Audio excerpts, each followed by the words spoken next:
Hey, you guys, I want to welcome you to what's going to be the first installment of a series of responses regarding questions. I'm getting tons of questions. It's an election season here in California, a special one, as you well know, because of Governor Newsom being really hopefully evicted. And I hope also that Larry Elder will be the one that takes his place. But people are asking questions, and so they should. And so I'm going to be bringing these to you. This was going to be longer than normal, but from here on out, they're going to be anywhere from a minute to a minute and a half long.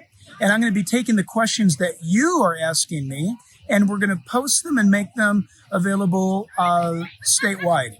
And so, Larry, the first question that people are asking overwhelmingly is regarding pro-life. Where do you stand on the pro-life issue here in California? What would you do as governor? Morning. I've been asked my position on abortion. It's real simple. I am 100% pro-life. I oppose the repeal of the Hyde Amendment, the amendment that says not one dime of taxpayers' money should be spent on abortions. I'm a fan of adoption agencies. I want to make California a sanctuary state for the unborn. And I'm urging religious institutions to step up and help make that a reality. Also, under my supervision, someone like Jack Phillips, the owner of the Masterpiece Cake Shop in Colorado, will not be forced to bake a cake in violation of his religious principles. And a woman like Baronelle Stutzman will not be forced to make a floral arrangement in violation of hers. I'm Larry Elder. Out.